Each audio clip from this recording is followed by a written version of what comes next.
asked you what game this was. It's Paper Mario for N64. A pointless question really, but I'm sure there's someone out there who enjoyed answering it. Oh, brake bumpers, classic. Welcome back. Now our first game of part 2 is called Dark Messiah, Might and Magic. Ooh, sounds a bit scary. Ooh, it's not that scary actually. It's like a first-person role-playing action-adventure game. Okay. It's quite a long way to describe it. I don't know, it just sounded, I think that sometimes when you're presenting a gaming show, if you put one technical term straight after the other, straight after another one, everyone just thinks, wow, he really knows what he's talking about. Or it can just make you zone out. Yeah. Either way. And basically, if you've ever played Oblivion on the Xbox 360, it's a little bit like that, really. So it's all from a first-person point of view.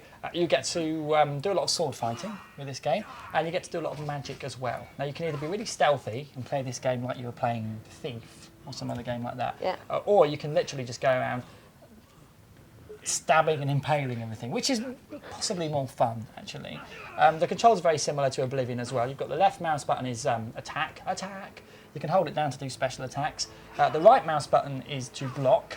And you can also kick people, which is great fun, because if someone's like on the edge of a ledge, you can just put the boot in and they go flying off. And excellent. Which is great fun. In fact, the really good thing about this is there's so many ingenious ways of you to kill people. It does sound a bit like gruesome. Braveheart or Gladiator. That sort of thing, yeah. What you can do is, like, kick someone into a fire and they'll run around on flames. Or if there's a big pendulum swinging, and loads of orcs chasing you, you can run around Benny Hill style until they get hit by it, I think, which is more fun than just hitting them with a sword. That's true. You know what I mean? Did you find it gory? It's pretty gory, yeah. There is a lot of blood in this game, but when you're fighting skeletons and stuff, they tend to just have a lot of dust on them. So it's non-gratuitous gore. It's kind of like no, all needed. It's all needed, yeah. It's pretty bloody, but it's all needed, yeah. On the downside, the boss battles, you can't be as ingenious with the way you actually fight them. So if you're fighting like a big Cyclops, you just have to hit it in the eye until. Well, how else would you kill a Cyclops? The eye, that's the place to do it. That's just reminds me of the old shooting games where they always had a weak point, hit the eye because nowhere else will hurt.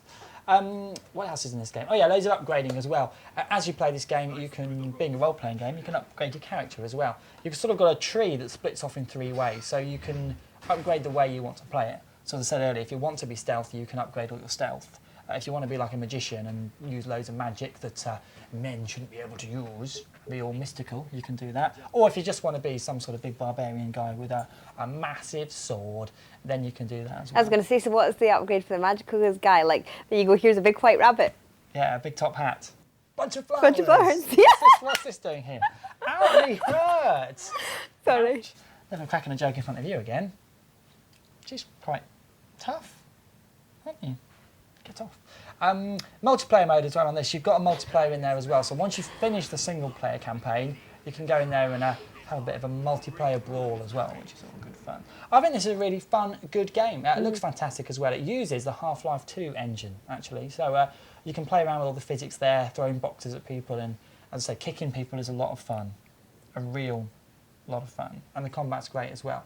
So I'm going to have to give this 7 out of 10. Very good. Well done, everybody. Good heavens. I think it looks absolutely fantastic. It does look absolutely brilliant. I just didn't want it as much as you did. I just didn't think it was... That was good, and it does look brilliant, but I'm going to give it a 6. Good stuff. Me first. Right, guys, it's time now for the second part of our Superman feature. Looking forward to that. It's very crazy playing myself in a video game because they got my look down pretty well. It looks a lot like me. I'm really impressed. He's a lot beefier than I am. He's got about 30-40 pounds more muscle than I do, I think, which is good for the gameplay. It's because it's so real. It's weird for me to control myself, and I'm speaking on the game, so it's a little surreal. Superman's a really challenging character because he's got almost unbeatable, limitless power. The way we designed around that in Superman is we created the idea of Metropolis Health, so that Superman is really out to protect Metropolis and its citizens. So it's not so much that Superman, dies or gets badly hurt in the game, but that the city has to be saved from supervillains and destruction. So that's really how we balance it out. Superman can't be permanently injured, but he can definitely be knocked back and he can be winded, but he'll get up really quickly and back into battle. My favorite element of the game, Superman Returns, is God, Gosh, there's so many. The flight is really great. It's very smooth. The ability to, for super speed is great, and it flows nicely into the rest of the gameplay. Being able to fly and use your heat vision or your cold breath at the same time, and the ability to fight while flying, is a pretty cool thing. And a bit challenging to learn how to do it, but when you can do it, it's pretty great.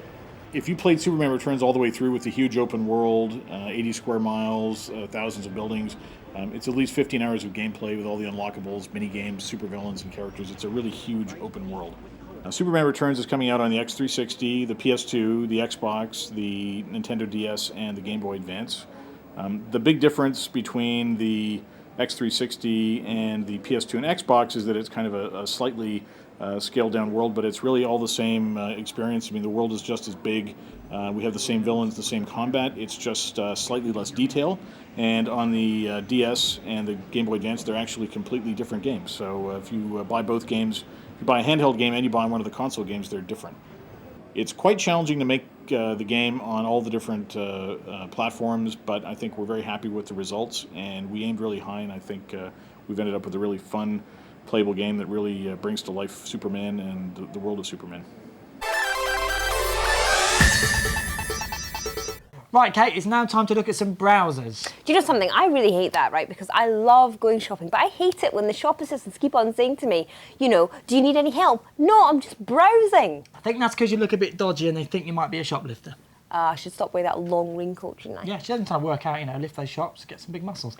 Dreadful joke. No, we're actually looking at browsers on the PSP and the DS. Aha. Now what we have here is we have the Opera browser, which is actually something you buy for the DS. La. And we've got there's a built-in browser, of course, you get on the PSP. So you can take hold of the PSP. Thank you very much. All right. Now on the DS, what you get with this, okay? Now obviously the Opera the PSP browser is there when you buy it. That came out obviously with the launch of the PSP because it was part of it.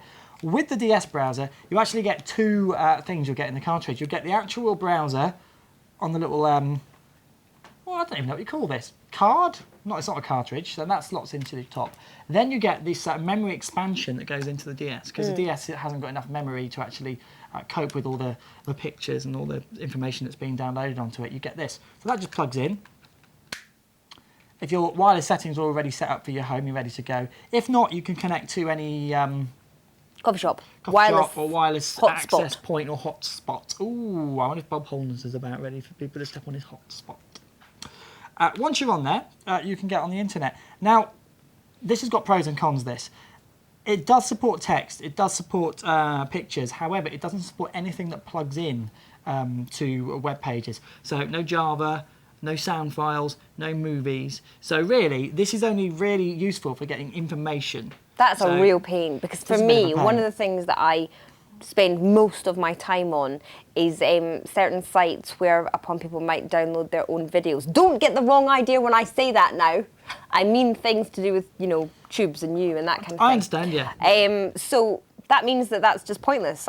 That's not something I could enjoy on my DS. I guess not, no, exactly. You don't get that multimedia experience. Whereas on the PSP, of course, it does have a lot more going for it. It's got full capability with that, so you can actually look at websites, and with the widescreen as well, with scrolling down in their actual ratio they were supposed to be on the actual screen by scrolling down. On the DS, however, it does reformat the web page to make it all fit into the two screens, and you can either scroll between the two screens, or actually you can press a button and you get a preview of the whole page on the bottom, and you drag a box around to see a close-up at the top. Yeah. Now that mode does not work. Okay. The one where you get the preview, that's not good. It's best to scroll through.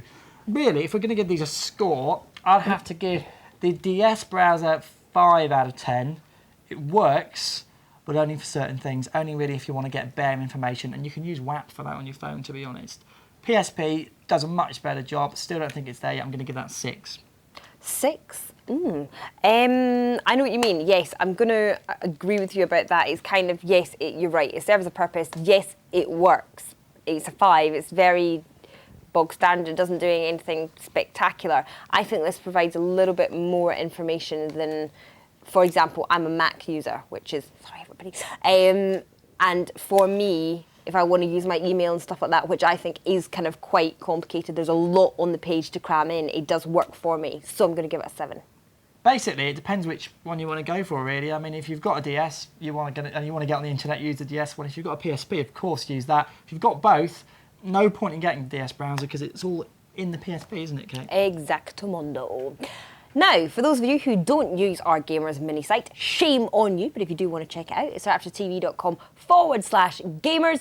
Here's a reminder of this week's competition.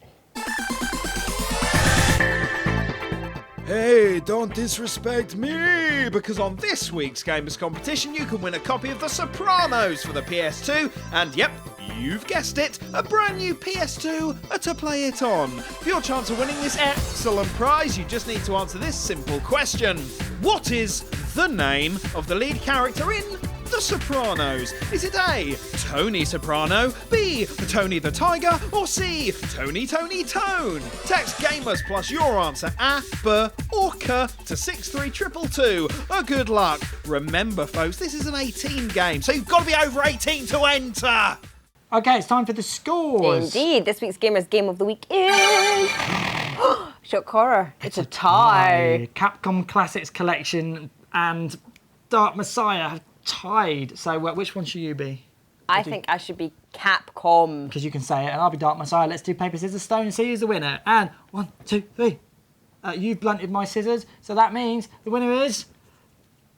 Capcom Classic Collection. Well done, guys. Now, don't forget our website, of course. If you want to go on there, you can check out details of the competition, archive reviews, and hop on the forums to tell us how nice we are. Indeed. What are you waiting for? Boot up that computer and get on to us. Don't get a virus. We'll see you next week.